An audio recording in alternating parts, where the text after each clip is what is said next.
मनन जल्दी जल्दी नीचे आ रहा था। उसे आसपास के लोगों का होश नहीं था। सब अपने अपने काम में बिजी थे। कोई उस समय किचन को घूर रहा था तो कोई तीखी नजरों से किचन में देख रहा था। लेकिन मनन उन सबको इग्नोर करके जल्दी जल्दी किचन में जाने लगता है। वो अच्छे से जानता था खुशहाली की हालत कैसी है। वो इस हालत में ज्यादा देर तक खड़ी नहीं हो सकती। वो ज्यादा देर तक काम नहीं कर सकती। लेकिन फिर भी उसे किचन में खड़े होकर अपनी पहली रसोई बनानी पड़ रही थी। मनन जो कभी अपना कदम किचन में रखता नहीं था, जिसकी पूरे घर वालों को खबर थी, मनन ने कभी अपना कदम किचन में रखा होगा। मनन आज पहली बार उन सब के सामने अपना कदम किचन में रख रहा था। जो शख्स अपने घर वालों के सामने कभी एक गिलास पानी खुद से उठाकर नहीं पीता था, उसको सर्वेंट ही उसके हाथ में पानी का गिलास देते थे। आज वो अपने कदम किचन में रख रहा था। वहां खड़े हर एक शख्स के लिए ये बहुत ही ज्यादा शौक की बात थी, लेकिन मनन किसी पर ज्यादा ध्यान नहीं देता, बल्कि वो ध्यान ही नहीं देता है। उसे सिर्फ खुशहाली चाहिए थी। वो खुशहाली को बिल्कुल भी तकलीफ में नहीं देख सकता था। वो सीधे किचन के अंदर चला जाता है। किचन में खुशहाली अकेले एक बड़ी से भगोने में कुछ बना रही थी। इतना बड़ा भगोना देखकर मनन की आंखें हैरानी से फैल जाती हैं। वो जल्दी से खुशहाली के पास आता है और उसे देखते हुए बोलता है, आप यहाँ क्या कर रहे हैं? खुशहाली उसे देखते हुए बोलती है, हम यहाँ पर पहली रसोई बना रहे हैं। क्यों? आपको कोई दिक्कत है? वो तीखा सा जवाब मनन को दे देती है। वो इस वक्त अपने पल्लू में थी। उसने अपने सर पर पल्लू ओढ़ कर रखा था। उसे इन सब की आदत नहीं थी, लेकिन फिर भी उसे इस घर में रहने के लिए अपने भाई को बेगुनाह साबित करने के लिए सब कुछ करना पड़ रहा था। मनन खुशहाली को देखते हुए बोलता है, आपको ये सब करने की जरूरत नहीं है। खुशहाली उसे देखते हुए बोलती है, क्यों? क्यों करने की जरूरत नहीं है? अब हमारी शादी हुई है तो हमें ये तो करना ही पड़ेगा ना, सारी रस्में करनी पड़ेगी। अब चाहे शादी हमारी मर्जी के हुई हो या फिर मर्जी के खिलाफ, हमें सब कुछ करना पड़ेगा। इतना बोलकर वो दोबारा उस भगोने में कलछी चलाने लगती है। मनन अच्छे से जानता था वो क्या बना रही है। वो बिना भगोने को देखे खुशहाली से पूछता है, खीर बना रही है आप? खुशहाली उसके जवाब में बोलती है, नहीं, किसी का भेजा फ्राई कर रही है। खाएंगे आप? मनन वैसे ही उसे देखते हुए बोलता है, ट्यूलिप, हम सिर्फ आपसे एक सिंपल सा सवाल पूछ रहे हैं। उस पर इतना उखड़ने की क्या जरूरत है? सिंपल सा जवाब भी तो दे सकती हैं आप। खुशहाली उसे देखते हुए बोलती है, भगवान जी ने आपको दो आंखें दी है, बटन तो दिए नहीं है। उन आंखों का इस्तेमाल करें और खुद ही झांक के देख ले, हम नहीं बता रहे आपको। मनन उसे देखते हुए बोलता है, भगवान जी ने आपको मुंह दिया है, सिला हुआ या फेविक्विक चिपका हुआ नहीं दिया है। आप उसका इस्तेमाल करें और हमें बताएं खीर बना रही है। खुशी कलछी चलाते हुए बोलती है, भगवान जी ने आपको टांगे दी है, उन टांगों का इस्तेमाल करें, आगे बढ़े, अपनी आंखों का इस्तेमाल करें और झांक के देख ले क्या बना रहे हैं। मनन घूर कर उसे देख आकर बोलता है, भगवान जी ने आपको हाथ दिए हैं। बोलते हुए फिर रुक जाता है। खुशहाली उसकी बात को कंप्लीट करते हुए बोलती है, हाँ, भगवान जी ने हमें हाथ दिया और इस हाथ में अभी कलछी है और ये कलछी बहुत ज्यादा गर्म है, किसी के पैरों में लग जाए तो लाल पड़ जाता है। मनन उसे देखते हुए उसके बिल्कुल करीब आ जाता है। इस बार वो कुछ भी नहीं बोलता, बस उसके बिल्कुल करीब आकर उसके चेहरे पर झुक जाता है। खुशहाली को उसकी गर्म सांसें खुद पर महसूस होने लगती है। उसकी पकड़ कलछी पर कस जाती है। वो मनन को अपनी नजर उठाकर एक भी पल नहीं देख रही थी। वो वैसे ही कलछी चला रही थी। वो मनन को नहीं देखना चाहती थी। वो खुद को बहुत ज्यादा कंट्रोल कर रही थी। उसकी सांसें तेज होने लगी थी। वो खुद को कंट्रोल कर रही थी। मनन उसके चेहरे पर झुककर उसके गालों में हल्के किस कर लेता है और फिर उससे दूर होते हुए बोलता है, ये हमारी ट्यूलिप के लिए मॉर्निंग किस। ये रह गई थी ना। वैसे तो मॉर्निंग किस हम कहीं और भी दे सकते थे, लेकिन अभी वक्त नहीं है वहां देने का, और जगह भी नहीं है। इसीलिए आज इसी मॉर्निंग किस से काम चला लीजिए। वो खुशहाली के फड़फड़ाते होठों को देखते हुए बोल रहा था। खुशहाली उसे कुछ भी नहीं बोलती। मनन मुस्कुराते हुए वहां से चला जाता है। वही वहां कोई था जो घूर कर उन दोनों को देख रहा था। वो खुद से बोलता है, नहीं, ऐसा नहीं हो सकता, हमारा प्लान बिल्कुल भी खराब नहीं हो सकता। हमने इतनी मेहनत की है यहाँ तक आने के लिए। ऐसे ही हमारा प्लान बर्बाद नहीं हो सकता। नहीं, वो इतनी आसानी से अच्छे से बात नहीं कर सकता उससे। उसे तकलीफ देनी होगी ताकि उसका भाई उसे तकलीफ दे। हमें कुछ तो करना पड़ेगा जिससे ये दोनों कभी भी पास ना आए, हमेशा दूर रहे, एक दूसरे को तकलीफ दे। वहीं दूसरी तरफ अधिराज अपने रूम में इधर से उधर टहल रहा था। वो खुद से बोलता है, भाई सा क्या बोल रहे थे? वो क्या बोल रहे थे? वो बोल रहे थे कि भाभी सा से उन्होंने शादी की है। वो हुकुम सा की बात उन्होंने मानी है, लेकिन मकसद को छोड़ बोल क्या रहे थे? आखिर हुआ क्या है? भाई सा ऐसे शादी नहीं कर सकते। जो इंसान हमेशा शादी से दूर भागता हो, दीदी सा के बोलने के बाद भी उन्होंने कभी शादी के लिए हाँ ना बोली हो, ऐसे ही हुकुम सा के बोलने से वो हाँ कैसे बोल सकते हैं? कुछ तो अंदर का मामला है जो हमें पता नहीं है, और भाई सा को हमें बताना होगा। वो ऐसे ही हमसे बात ही नहीं छुपा सकते। उन्होंने कहा है वो हमें बताएंगे। हमें शाम तक का इंतजार करना होगा। तभी उसके रूम का दरवाजा खुलता है। अधिराज जो रूम में इधर से उधर टहल रहा था, वो अपनी नजर उठाकर दरवाजे की तरफ देखा है जहां चैतन्य खड़ा हुआ था। अधिराज चैतन्य को अपने रूम में देखकर बेकार सा मुंह बना लेता है और धीरे से बोलता है, आ गए महिषासुर। शक्ल तो बिल्कुल महिषासुर जैसी है और हरकतें भी बिल्कुल उसी के जैसी हैं। हुकुमसा के चमचे, जो हुकुमसा की सारी हुकूमत हथियाना चाहते हैं। हम अच्छे से जानते हैं, लेकिन भाई सा से बोलो तो भाई सा को तो समझ ही में नहीं आता ना। उन्हें हमारी हर एक बात गलत लगती है, सिर्फ ये महिषासुर की ही बात उन्हें ठीक लगती है। चैतन्य मुस्कुराते हुए अधिराज के पास आता है और उसके बेड पर आराम से बैठकर उसका हाथ पकड़कर उसे भी बेड पर बैठा लेता है। अधिराज भी बेमन से उसे देखकर मुस्कुरा देता है। चैतन्य अधिराज को देखते हुए बोलता है, अधि आप कल रात को मनन के रूम में गए थे। मनन ने आपको किस लिए बुलाया था? कल तो उनकी शादी की पहली रात थी ना, फिर उन्होंने आपको किस लिए बुलाया था? वो यहाँ जानने आया था कि अधिराज को मनन ने क्यों बुलाया था। लेकिन अधिराज तो अधिराज है, वो इतनी आसानी से कैसे अपने भाई सा के बारे में उसे बता सकता था? अधिराज उसे देखते हुए बोलता है, चैतन्य भाई साहब, भाई सा ने हमें किस लिए बुलाया था वो आप जाकर भाई सा से पूछ लीजिए ना, हमसे क्यों पूछ रहे हैं? आप अच्छे से जानते हैं हम भाई सा की बात पूरी हवेली में किसी से नहीं बताते हैं। तो आपको क्या लगता है हम आपको बता देंगे? चैतन्य मुस्कुराते हुए बोलता है, अगर हम आपको कहें कि हम आपको अभी लॉन्च हुई न्यू रेसिंग कार देंगे तब भी आप हमें नहीं बताएंगे। उसे लगा था न्यू रेसिंग कार का सुनकर अधिराज उसे सब कुछ बता देगा, लेकिन अधिराज उतनी आसानी से बिक जाए ऐसा हो नहीं सकता। अधिराज मुस्कुराते हुए उसे देखकर बोलता है, चैतन्य भाई साहब, आपको क्या लगता है हम इतनी सी चीज से पिघल जाएंगे? हम राजपूत हैं, राजपूत अपनी जान दे देंगे लेकिन बिकेंगे कभी भी नहीं। ये हमारे और हमारे भाई सा के बीच की बात है, हम आपको नहीं बताएंगे। हाँ, आपको हमसे कुछ और पूछना हो तो आप पूछ सकते हैं, लेकिन इस बारे में ना हम आपको बताएंगे और शायद भाई सा भी आपको नहीं बताएंगे। चैतन्य खुद से बोलता है, उसने बताया ही तो नहीं है जब ही मैं तुम्हारे पास आया हूँ। तुम्हें मक्खन लगा रहा हूँ, लेकिन तुम हो कि मान ही नहीं रहे हो। बड़े ढीठ हो, बिल्कुल अपने भाई जैसे हो तो सौतेले, लेकिन तेवर और जिदपन उसी के जैसा है। तभी वहां पर माया आ जाती है और अधिराज के पास आकर उसे एक चाबी देते हुए बोलती है, अधिराज ये न्यू कार जो कि रेसिंग कार है और अभी अभी न्यू मार्केट में लॉन्च हुई है, ये अभी तक किसी के पास भी नहीं है और अभी हमने इसका ब्लैक मॉडल आपके लिए मंगवाया है। लेकिन ये एक शर्त में आपकी होगी, अगर आप हमें बता दें कि मनन ने आपको किस लिए कल रात अपने रूम में बुलाया था। अधिराज धीरे से खुद से बोलता है, आ गई होलिका, महिषासुर की दोस्त होलिका। दोनों ही हमारे भाई सा भाभी सा के पीछे पड़े हुए हैं। इन्हें क्या लगता है हम इन्हें बता देंगे? इनकी इन चिकनी चिकनी बातों में आकर हम सब कुछ उगल देंगे, लेकिन ये जानती नहीं है हमें। सगी बहन है हमारी, लेकिन काम बिल्कुल होलिका वाले हैं। अधिराज माया को देखते हुए बोलता है, दीदी सा आप शायद भूल रही है, राजपूत इन चीजों में बिकते नहीं है और हम सच्चे राजपूत हैं, हम बिकने वाले नहीं हैं। आप इतनी आसानी से अपने भाई की बोली कैसे लगा सकती है दीदी सा? और हमने पहले भी बोला है, वो हमारे और भाई सा के बीच की बात है। आप लोगों को अगर कल रात के बारे में जानना है तो भाई सा से जाकर पूछ लीजिए, लेकिन हम नहीं बताएंगे। हम नहीं बता सकते अपने और भाई सा के बीच की बात।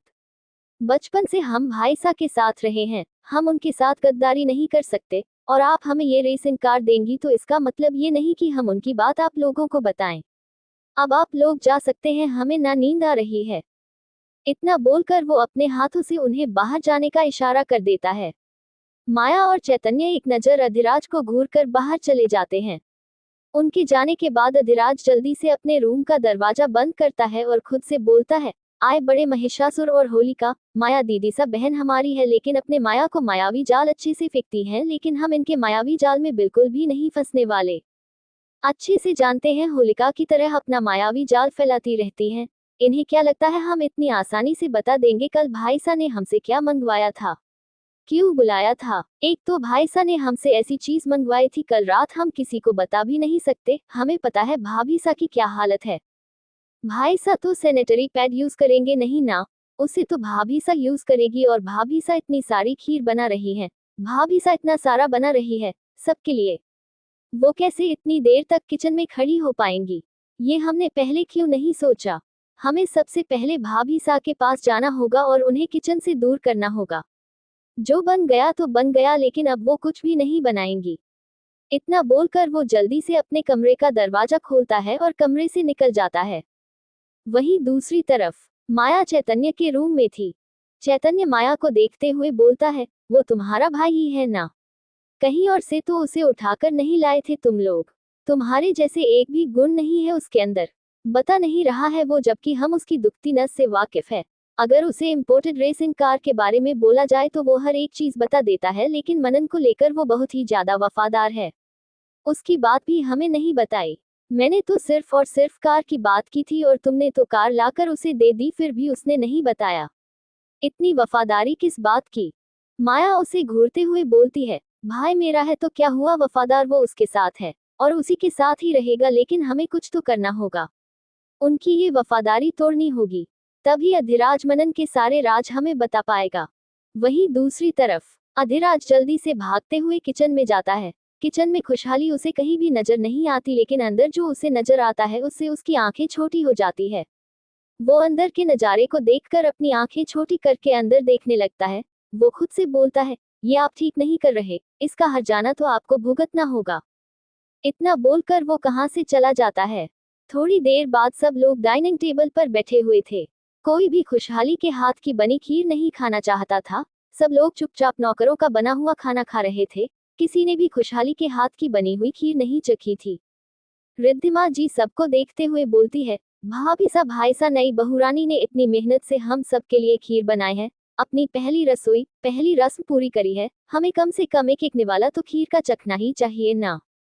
अवंतिका जी रिद्धिमा जी को देखते हुए बोलती है, रिद्धिमा आप अच्छे से जानती हैं वो किसकी बहन है?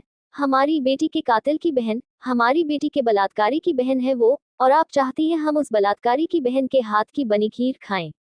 हरगिज नहीं, हम कभी उसके हाथ की बनी खीर क्या, उसके हाथ से एक गिलास पानी भी ना पिए मर जाएंगे, लेकिन उसके हाथ की बनी खीर न ही उसके हाथ से लाया हुआ पानी कभी भी नहीं पिएंगे। रिद्धिमा अवंतिका जी को समझाते हुए बोलती है, पर भाभी सा उस बच्ची ने इतने प्यार से हमारे लिए खीर बनाई है, हमें एक बार तो खाना चाहिए ना। और इसमें उस बच्चे की क्या गलती है? वो तो इतनी ज्यादा मासूम है, उसने तो कुछ किया भी नहीं। किया तो उसके भाई ने, इसमें उसकी थोड़ी ना कुछ गलती है। हमें कम से कम एक एक चम्मच खीर की तो खा लेना चाहिए। वो अपने अल्फाजों में जलेबी की चाशनी घोलते हुए सबसे बोल रही थी। कौन है किचन में जिसे अधिराज ने देखा? क्या खुशहाली और मनन के बीच में गलतफहमियां पैदा हो जाएंगी? वो शख्स अपने मकसद में कामयाब हो जाएगा। क्या करना चाहती है रिद्धिमा जी? रिद्धिमा जी सबको फोर्स करते हुए बोलती है, एक बार तो सब आप सब लोग खीर खा लीजिए। उस बच्ची ने इतनी मेहनत से 2 घंटे तक इतनी सारी खीर बनाई और आप लोग हैं कि खा नहीं रहे।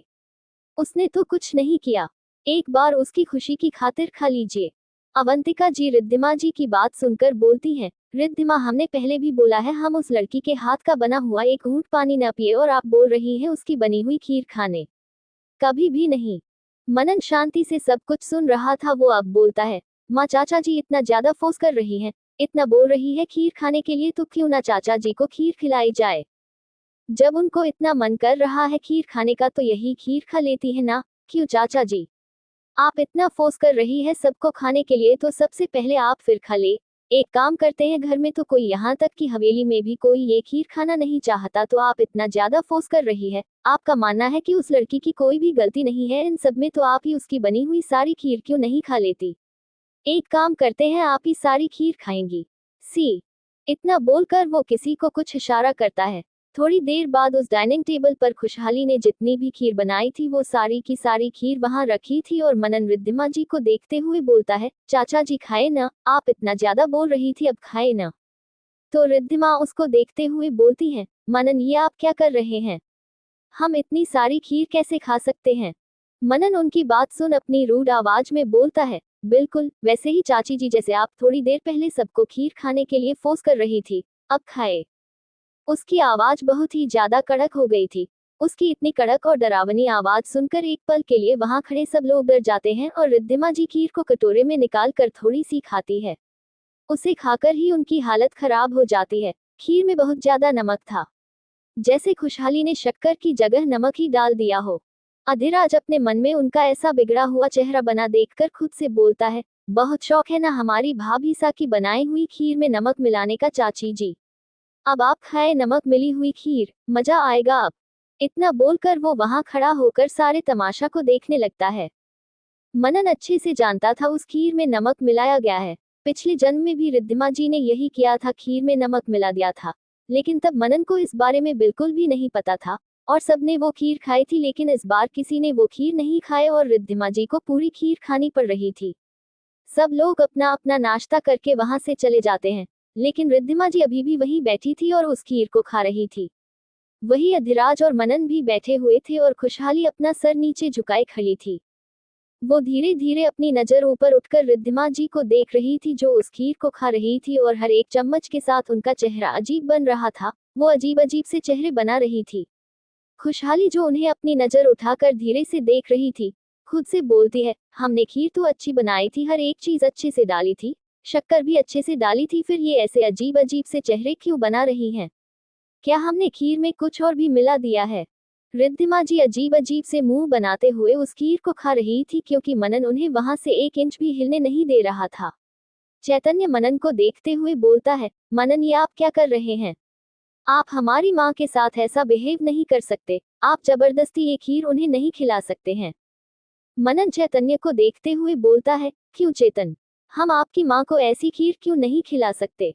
अच्छा, वो पूरे घर वालों को इंसिस्ट कर रही हैं खीर खाने के लिए, लेकिन घर वाले खाना नहीं चाहते और हम वो नहीं है कि जो एक भी दाना खाने का वेस्ट करे। अब चाची जी चाहती है कि सब कोई खाए, कोई खा नहीं रहा है तो सारी खीर वही खा ले, ताकि एक भी दाना खीर का वेस्ट ना हो।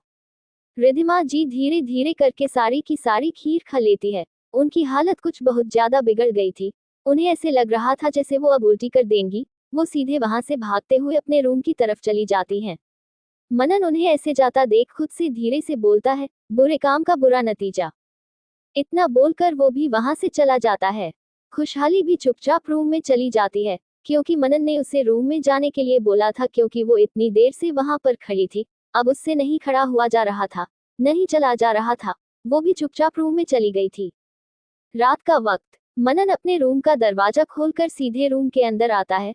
उसकी नजर खुशहाली को ऐसे बेड पर लेटा देखकर छोटी हो जाते हैं। वो एक नजर ऊपर से लेकर नीचे तक खुशहाली को देखता है, फिर मुड़कर दरवाजा बंद करने लगता है। खुशहाली उसके ऐसे दरवाजा बंद करने पर जल्दी से उठकर बैठ जाती है और धीरे से हकलाते हुए बोलती है, ये आप दरवाजा दरवाजा क्यों बंद कर रहे हैं? मनन मुस्कुराते हुए दरवाजा बंद करके उसकी तरफ कदम बढ़ाते हुए बोलता है, अब जो हम करने जा रहे हैं ट्यूलिप, उसके लिए दरवाजा तो बंद करना पड़ेगा ना। बिना दरवाजा बंद करे हम वो नहीं कर सकते जो हम करना चाहते हैं। खुशहाली उसकी बात सुनकर अपनी आंखें छोटी करके उसे घूरते हुए बोलती है, मतलब आप क्या क्या बोल रहे हैं? देखिए देखिए, आप हमारे साथ ऐसा वैसा कुछ भी नहीं कर सकते, समझे आप? मनन अब तक बेड के बिल्कुल करीब आ गया था। वो खुशहाली का पैर पकड़कर एकदम से उसका लहंगा ऊपर कर देता है। खुशहाली अपना लहंगा नीचे करने लगती है और हकलाते हुए बोलती है, ये आप क्या क्या कर रहे हैं? देखिए देखिए, हमारा हमारा लहंगा छोड़िए। आप हमारे साथ ऐसा वैसा कुछ भी नहीं कर सकते। आपने बोला था, और हमारी कंडीशन भी तो ठीक नहीं है। आप देखिए ना हम अभी किस हालात से गुजर रहे हैं, और आप हमारे साथ कुछ नहीं कर सकते। बोलते हुए वो अपना लहंगा नीचे कर लेती है। मनन एक बार फिर उसका लहंगा ऊपर कर देता है। उसने खुशहाली का लहंगा ज्यादा ऊपर नहीं किया था, बस उसके घुटने से थोड़ा सा ऊपर किया था। खुशहाली के घुटने के ऊपर उसकी थाई पर एक जलने का निशान था, जो देखकर साफ पता चल रहा था कि अभी ताजा ताजा उसे ये निशान दिया गया है और इसमें उसे बहुत ज्यादा जलन भी हो रही होगी। मनन उस निशान को घूर कर देखना लगता है और अपनी सर्द आवाज में खुशहाली से पूछता है, ये किसने किया है? खुशहाली धीरे से बोलती है, किसी ने नहीं किया है। ये हमारे हमारे पहले का निशान है, किसी ने नहीं किया है। मनन खुशहाली को घूरते हुए बोलता है, ट्यूलिप आप शायद भूल रही हैं, हमने खुद सुबह आपको अपने हाथों से कपड़े पहनाए थे, तब आपका ये निशान नहीं था। बताएं ये किसने दिया है। खुशहाली धीरे से बोलती है, चाची। चाची जी ने। मनन एक गहरी सांस लेता है और खड़े होकर सीधा वार्डरोब के साइड रखी टेबल के पास चला जाता है और एक ड्रॉर खोलकर उसमें से फर्स्ट एड बॉक्स निकालकर दोबारा बेड पर आकर बैठ जाता है। वो खुशहाली के पैर को अपने पैर के ऊपर रख लेता है और उसके पैरों में ऑइंटमेंट लगाने लगता है। खुशहाली को अपने पैर में तेज जलन हो रही थी। वो जैसे जैसे अपनी उंगलियों को उसके पैर में चलाता है उसकी आंखें कस के बंद हो जाती हैं। उसकी आंखों से आंसू का एक कतरा बह जाता है। उसे बहुत ज्यादा दर्द हो रहा था अपने पैर में, लेकिन वो बता नहीं पा रही थी। इसी दर्द के चक्कर में वो अपने पीरियड्स का दर्द भी भूल गई थी और ऐसे सुकड़ी हुई लेटी थी। वो जैसे तैसे अपने दर्द को बर्दाश्त करने की कोशिश कर रही थी, लेकिन दर्द बर्दाश्त नहीं कर पा रही थी। उसकी हालत बहुत ज्यादा खराब हो रही थी। मनन एक नजर खुशहाली के चेहरे को देखता है जिसकी आंखें भरी थी और आंसू के कतरे उसकी आंखों से बहते जा रहे थे। उसकी पलकें आंसुओं से पूरी भीग गई थी। मनन धीरे धीरे अपनी उंगलियां उसके पैर पर चला रहा था। देखकर ऐसा लग रहा था जैसे उसके पैर में किसी ने गरम गरम करछी रख दी हो। खुशहाली रोते हुए बोलती है, प्लीज धीरे से करिए, दर्द हो रहा है, बहुत ज्यादा जलन हो रही है, प्लीज आराम से करिए। मनन उससे कुछ भी नहीं बोलता, बस धीरे धीरे अपने हाथों को चलाने लगता है। उसकी ठंडी ठंडी उंगलियां खुशहाली को अपने जख्म पर लगती हुई महसूस होती तो कभी वो ऑइंटमेंट अपने से जख्म पर लगते हुए महसूस होता है। मनन अच्छे से फूंक फूंक कर उसके पैर में ऑइंटमेंट लग रहा था। वो अच्छे से ऑइंटमेंट उसके पैर में लगा देता है। वो खुशहाली को देखते हुए बोलता है, ये लहंगा ऐसे ही रहने देना, अभी हमने दवाई लगाई है, ये लहंगा पूरी दवाई छुटा देगा। इतना बोलकर वो वहां से खड़ा हो जाता है और सीधे क्लोजेट की तरह चला जाता है। 2 मिनट बाद वो क्लोजेट से बाहर निकलता है। उसके हाथ में एक शर्ट थी। वो खुशहाली को वो शर्ट देते हुए बोलता है, इसे पहन लीजिए। खुशहाली जैसे ही अपना हाथ आगे बढ़ाने लगती है, मनन अपना हाथ पीछे ले लेता है और बोलता है, हम तो आपको पहले ही पूरा देख चुके हैं। अपने हाथों से आपको जिन कपड़ों को पहनाया है उन कपड़ों को हम अपने हाथों से उतार भी सकते हैं। आज ये शर्ट पहनाने का शुभ काम भी हम ही करेंगे। इतना बोलकर वो खुशहाली के ब्लाउज की डोरियों को खोलने लगता है। वो खुशहाली के बालों को जैसे ही आगे करता है उसकी आंखें हैरानी से फैल जाती है। एक निशान उसकी पीठ पर भी था जो कि दिखने में ताजा ही लग रहा था। मनन खुशहाली को घूरते हुए बोलता है, आपने हमें बताया क्यों नहीं, आपको पीठ में भी निशान दिए गए हैं। इतना बोलकर वो सीधे खुशहाली को बेड पर पेट के बल लिटा देता है और उसके ब्लाउज की सारी डोरियां खोल देता है। खुशहाली बेडशीट पर अपनी पकड़ मजबूत कर देती है। उसको अपने पीठ में बहुत ज्यादा जलन हो रही थी, लेकिन वो किसी से बता नहीं रही थी, सिर्फ और सिर्फ उस जलन को बर्दाश्त कर रही थी। मनन ने खुशहाली के सारे बाल आगे कर दिए थे। अब खुशहाली की गोरी खुली पीठ मनन के सामने थी। मनन अपने हाथ में ऑइंटमेंट लेकर उसकी पीठ में लगाने लगता है। वो बहुत धीरे धीरे अपने हाथों को उसके पीठ में चला रहा था। खुशहाली की सांस गहरी होने लगी थी। वो गहरी लंबी सांस ले रही थी। मनन की उंगलियां कभी उसकी खुली पीठ पर टच होती तो कभी उसका दूसरा हाथ उसकी खुली पीठ पर टच होता। वो धीरे धीरे उसकी पीठ में ऑइंटमेंट लगा देता है। वो अच्छे से ऑइंटमेंट उसकी पीठ में लगाने के बाद एक नजर उसे ऊपर से लेकर नीचे तक देखते हुए बोलता है, अब ठीक है और पलटने की गलती बिल्कुल भी मत करिएगा। अगर आपने पलटने की गलती की या फिर है यहाँ से घूमने की गलती की आपके साथ, इसके बाद जो कुछ भी होगा उसके जिम्मेदार आप होंगी। इतना बोलकर वो वहां से उठ जाता है और सीधा क्लोजेट की तरफ चला जाता है। क्लोजेट में जाकर वो अपने पेंट की पॉकेट से अपना फोन निकाल कर किसी को फोन लगता है। दूसरी तरफ से तुरंत ही फोन उठा लिया जाता है। मनन कुछ देर फोन में बात करने के बाद वो दूसरी तरफ वाले इंसान को कुछ इंस्ट्रक्शंस देता है। उसे बता देता है उसे कब क्या कैसे करना है। वो थोड़ी देर और बात करता है और फोन कट कर देता है। वो कुछ सोचने लगता है। वो कुछ सोच रहा था। वहीं बाहर खुशहाली बेड में लेटी खुद से बोलती है, ये हमारी इतनी ज्यादा फिक्र क्यों कर रहे हैं? क्या जब भाई मिल जाएंगे ये भाई के सामने हमें हट करेंगे? इसलिए हमारी फिक्र कर रहे हैं ताकि हम उनकी केयर, उनकी सॉफ्टनेस देखकर इनसे अच्छे से बात करने लगे, इनसे प्यार करने लगे और उसके बाद ये पल पल में हमारा भरोसा तोड़ दे, हमें तोड़ दे, हमारे भाई के सामने तोड़ दे और हमारे साथ वो सब कुछ करे जो दीदी सा के साथ हुआ है। लेकिन हम कितनी बार किस किस को चीख चीख कर बताएं, दीदी सा के साथ जो कुछ भी हुआ उसका दर्द हमें भी है, बुरा हमें भी लगा है, लेकिन हमारे भाई ने ऐसा कुछ भी नहीं किया है। किस किस को हम चीख चीख कर बताएं? हम इस मायावी के जाल में बिल्कुल भी नहीं आएंगे, हम बिल्कुल भी उनके इस सॉफ्टनेस पर नहीं पिघलेंगे।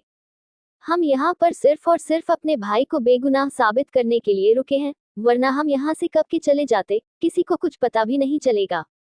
बस हमें जल्द से जल्द अपने भाई को बेगुनाह साबित करना है कि उन्होंने कुछ भी नहीं किया है और असली मुजरिम को भी पकड़ना है। हमारे भाई ऐसे कर ही नहीं सकते। अच्छे से जानते हैं हम अपने भाई को, वो मर जाएंगे लेकिन अपने प्यार पर एक आंच नहीं आने देंगे, अपने प्यार की इज्जत नहीं लूटेंगे। जो भी है हमें उसे ढूंढना ही पड़ेगा। वहीं दूसरी तरफ रिद्धिमा जी अपने रूम में बेड पर लेटी थी क्योंकि उनकी हालत बहुत ज्यादा खराब हो गई थी। उन्होंने वो नमक वाली पूरी की पूरी खीर खाई थी जिससे उनकी हालत बिल्कुल भी ठीक नहीं थी। उनकी ऐसी हालत हो गई थी कि वो सिर्फ बेड पर ही पड़ी रह सकती थी। चैतन्य रिद्धिमा जी के पास बैठकर बोलता है, माँ आपको क्या जरूरत थी वो नमक वाली खीर खाने की? आपको अच्छे से पता है आपने खुद उसमें अपने हाथों से नमक मिलाया था और फिर भी आपने वो खीर खा ली। अब हालत देखिए अपनी। आपने मनन की बात रखने के लिए, उसे दिखाने के लिए कि आप उसकी कितनी बात मानती है, आपने पूरी की पूरी खीर खा ली। आप कहाँ पूरी हवेली वालों की नजरों में उस लड़की को गिराना चाहती थी, और यहाँ आपकी ही हालत खराब हो गई है वो खीर खाकर। मनन का कमरा। खुशहाली वैसे लेटे लेटे ही सो गई थी। वो कब सो गई उसे पता ही नहीं चला। मनन खुशहाली की पीठ को अभी भी सहला रहा था। उसने खुशहाली को अपनी बाहों में भर रखा था। ब्लाउज की डोरी खुलने की वजह से उसका ब्लाउज उसकी बॉडी से हल्का सा खिसक गया था जिससे उसकी क्लीवेज साफ दिख रही थी। मनन का गला सूखने लगा था। वो अपने गले को तर करते हुए अपनी आंखें बंद कर लेता है और खुद को रिलैक्स करने लगता है, लेकिन वो खुद को कंट्रोल नहीं कर पा रहा था। उससे बिल्कुल भी कंट्रोल नहीं हो रहा था। वो खुद को कितना कंट्रोल करता। वो कंट्रोल करने की बहुत ज्यादा कोशिश कर रहा था लेकिन नहीं कर पा रहा था। पिछले जन्म में उसने खुशहाली को हर एक टॉर्चर दिया था, हर एक तरीके से टॉर्चर किया था। उसे फिजिकल टॉर्चर, उसके साथ उसने उसे मेंटली टॉर्चर भी किया था। वो सब याद करके मनन को खुद से ही नफरत हो रही थी। वो कैसे अपने गुस्से के चलते एक लड़की की जिंदगी बर्बाद कर सकता है? उसे मेंटल टॉर्चर, फिजिकल टॉर्चर कैसे कर सकता है? उसे खुद पर ही गुस्सा आ रहा था। वो अब खुशहाली को अपनी वजह से बिल्कुल भी तकलीफ नहीं दे सकता था, लेकिन वो अपने मन का क्या करता जो खुशहाली को ऐसे देखकर बहक रहा था। वो बिना कुछ सोचे समझे खुशहाली के क्लीवेज पर अपने होंठों को रख देता है और धीरे धीरे वहां किस करने लगता है। खुशहाली जो कि गहरी नींद में चली गई थी, अपनी बॉडी में किसी के होठों को महसूस कर उसकी आंखें एकदम से खुल जाती हैं। वो मनन को ऐसे देखती है जो उसके सीने पर अपना चेहरा रखे उसके क्लीवेज में बस किस किए जा रहा था। वो कुछ भी नहीं बोल रहा था, सिर्फ और सिर्फ किस कर रहा था। खुशहाली अपने दोनों हाथों को उसके कंधे पर रखकर उसे खुद से दूर करने लगती है। मनन धीरे से बोलता है, ट्यूलिप डोंट डू दिस, हमें खुद से दूर करने की गलती मत करिए, वरना हम इससे भी ज्यादा वाइल्ड हो सकते हैं। अभी हमने कुछ भी नहीं किया है, अगर आप ऐसे ही हमें खुद से दूर करेगी तो हम इससे ज्यादा वाइल्ड भी हो सकते हैं और बहुत आगे तक बढ़ सकते हैं। फिर हम आपकी कंडीशन का भी लिहाज नहीं करेंगे कि आप अभी किस कंडीशन में है। फिर आपको दर्द होगा, बहुत ज्यादा दर्द, और आपकी सिसकियां इस पूरे कमरे में गूंजेगी, दर्द भरी आहें गूंजेगी। आपकी ये जो पीरियड क्रैम्प्स है इससे भी ज्यादा दर्द होगा आपको। ऐसे ही लेटी रहिए चुपचाप। इतना बोलकर वो खुशहाली की खुली पीठ पर अपने हाथों को रखकर उसे और खुद से चिपका लेता है और उसके क्लीवेज पर किस करने लगता है। खुशहाली धीरे से उससे हकलाते हुए बोलती है, ये आप क्या कर रहे हैं? देखिए, छोड़ दीजिए हमें। आप हमारे साथ ऐसा नहीं कर सकते। आपने हमसे बोला था आप हमारे साथ ऐसा कुछ भी नहीं करेंगे, फिर आप हमारे साथ ऐसा कैसे कर सकते हैं? मनन उसकी बात सुनकर बोलता है, ट्यूलिप, करने को हम बहुत कुछ कर सकते हैं पर अभी हम कुछ नहीं कर रहे। सिर्फ और सिर्फ आपको किस कर रहे हैं। अगर आप यहाँ से बिल्कुल भी हिली या फिर हमें धक्का देने की कोशिश भी की तो हम इससे आगे बढ़ सकते और काफी हद तक आगे बढ़ेंगे कि रात भर आप सिर्फ और सिर्फ हमारा नाम लेती रहेंगी, सिर्फ हमारा नाम ही पुकारेंगी रात भर, और आपकी मीठी मीठी सिसकियां पूरे रूम में गूंजेगी। तो शांति से लेटी रहिए। इतना बोलकर वो दोबारा खुशहाली के क्लीवेज पर अपने होंठों को रख देता है और किस करने लगता है।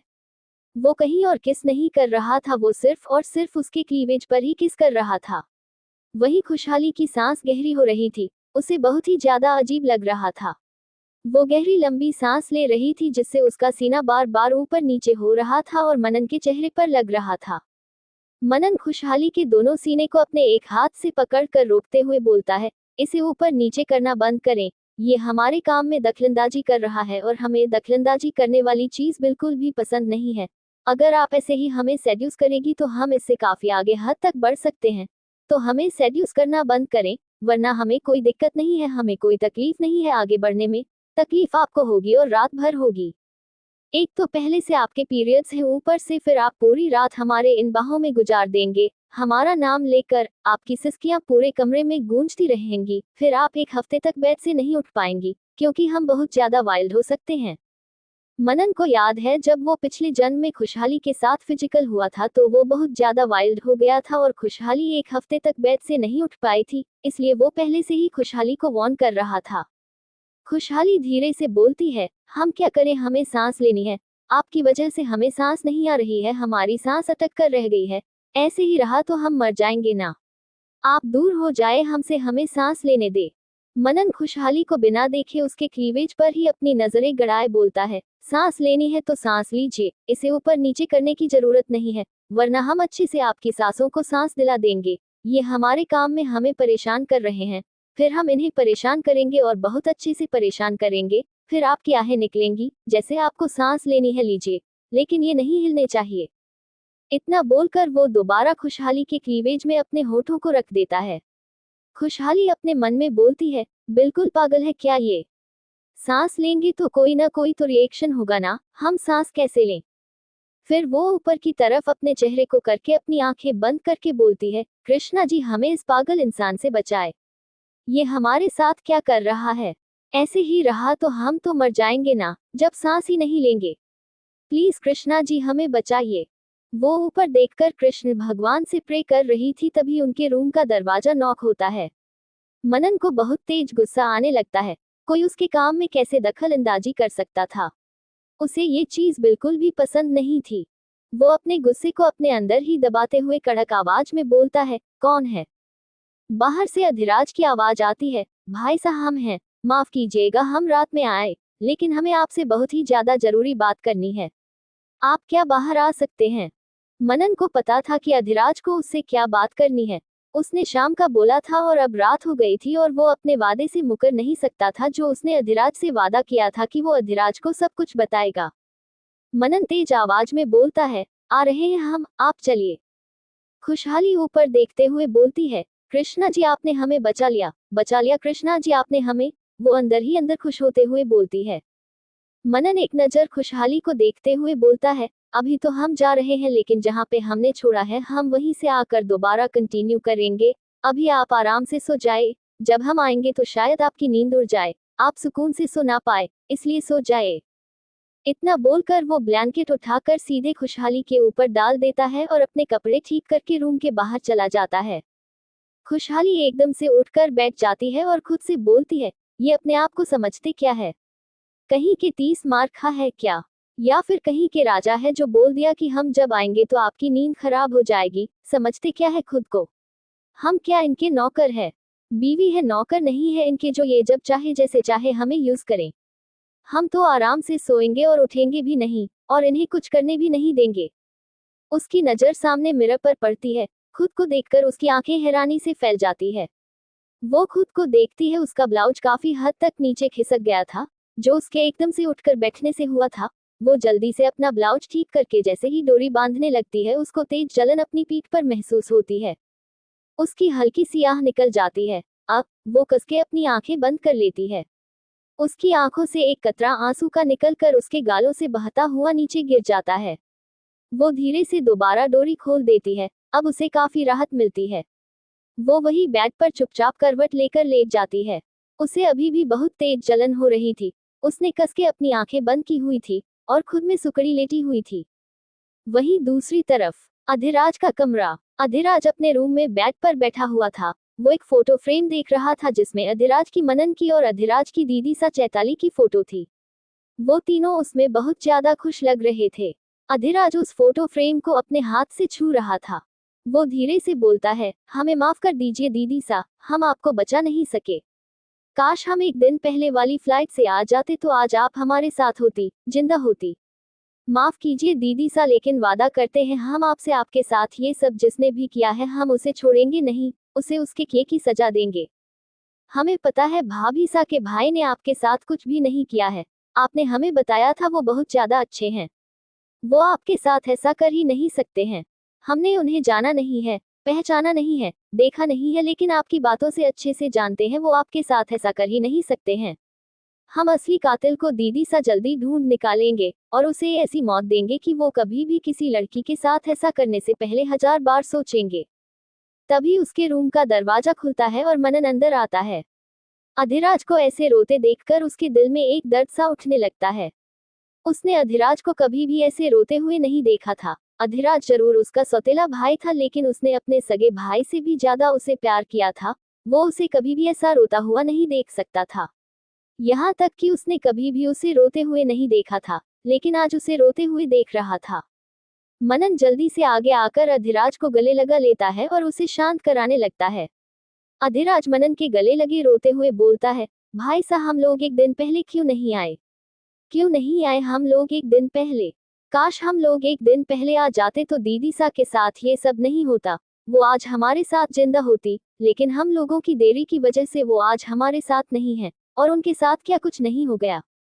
मनन अधिराज को शांत कराते हुए बोलता है, अधिराज शांत हो जाए। चैताली के साथ जो भी हुआ है, जिसने भी किया है, उसको हम ढूंढ के रहेंगे और उसे ऐसी मौत देंगे कि वो जिंदगी भर याद रखेगा। आप चिंता मत करिए। अधिराज मनन को देखते हुए धीरे से बोलता है, भाई सा आपको भी लगता है कि भाभी सा के भाई ने दीदी सा के साथ ये सब किया है? मनन अपना सर में हिला देता है और बोलता है, नहीं, हमें नहीं लगता कि आरव ने चैताली के साथ ये सब किया है। चैताली से वो बहुत ज्यादा प्यार करता था। हमने और आपने आरव को नहीं देखा, लेकिन चैताली ने जो भी उसके बारे में बताया वो तो हम जानते हैं ना। वो चैताली से बहुत ज्यादा प्यार करता था। वो नहीं मार सकता उसे। इसके पीछे जरूर कोई और है जिसे हम पता लगा कर रहेंगे। आप चिंता मत करिए।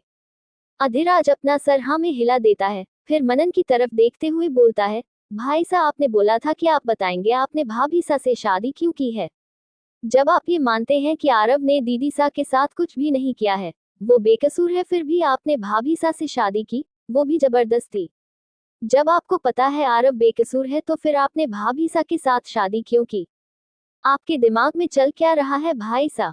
हम जानते हैं आप बहुत से काम ऐसे करते हैं जिसके बारे में आप किसी को नहीं बताते। आपको नहीं पसंद कि कोई आपके काम के बारे में आपसे पूछे, लेकिन भाई साहब हमें जानना है। प्लीज बताएं आपने ऐसा क्यों किया? मनन उसकी बात सुनकर बोलता है, हम जानते हैं आरव ने ऐसा कुछ भी नहीं किया है। हाँ, इंसान के अंदर अगर अच्छाइयाँ होती है तो उस इंसान के अंदर कुछ बुराइयां भी होती है, लेकिन आरव इतना बुरा नहीं था कि वो अपने प्यार के साथ ऐसा करें। वो चैताली से बहुत ज्यादा प्यार करता था और उसका प्यार सच्चा था। अगर हम हुकुमसा की बात नहीं मानते और आपकी भाभीसा से शादी नहीं करते तो वो चैतन्य की शादी आपकी भाभीसा से करवा देते। अधिराज जल्दी से बोलता है, वो महिषासुर की शादी हम कभी नहीं होने देते, वो उनकी जिंदगी बर्बाद कर देता। आपने देखा नहीं वो कितनी ज्यादा मासूम है, और वो महिषासुर उनकी पूरी जिंदगी बर्बाद कर देता। मनन उसकी बात सुनकर बोलता है, बस इसलिए हमने हुकुमसा की बात मान ली। जो चैताली के साथ हुआ वो हम नहीं चाहते कि वो किसी और लड़की के भी साथ हो, और आरव ने कुछ नहीं किया है। वो हुकुमसा के लिए आपकी भाभीसा को तकलीफ पहुंचा सकता था, और हम नहीं चाहते कि कोई भी किसी की भी गलती की सजा किसी और को दे, जबकि दोनों ही बेगुनाह हो। अधिराज मनन की बात अच्छे से सुन रहा था। वो मनन को देखते हुए बोलता है, भाई साहब आपने ये तो बता दिया, लेकिन आपके दिमाग में अभी भी कुछ और चल रहा है। कुछ तो बताए ना, आपके दिमाग में क्या चल रहा है? हमें जानना है। हमें पता है आप नहीं बताते, लेकिन प्लीज इस बार बताए, हमें जानना है। रिक्वेस्ट कर रहे हैं हम आपसे। मनन कुछ सोचकर उसे कुछ बताता है, जिसे सुनकर अधिराज की आंखें हैरानी से फैल जाती हैं। वो आंखें बड़ी करे मनन को देखने लगता है। वो कुछ बोलता नहीं है क्योंकि वो बिल्कुल शॉक्ड हो गया था। शौक से उसकी आवाज नहीं निकल रही थी। वो हकलाते हुए बोलता है, भाई साहब आप ये क्या कह रहे हैं? क्या बात कर रहे हैं आपने? आप मतलब उसे समझ में नहीं आ रहा था वो क्या बोले। मनन अधिराज को देखते हुए बोलता है, हमने आपको जो बताया है ये आप किसी को भी नहीं बताएंगे। गलती से भी किसी को इसके बारे में पता नहीं चलना चाहिए, और ऐसे हकलाना बंद करिए। इतना बोलकर वो वहां से चला जाता है, लेकिन अधिराज तो अभी भी शौक से अपनी जगह पर बैठा हुआ था। उसके दिमाग में मनन की कही हुई बातें गूंज रही थी। क्या बताया है मनन ने अधिराज को? क्या खुशहाली मनन के आने का इंतजार करेगी और करने देगी उसे उसकी मनमानी?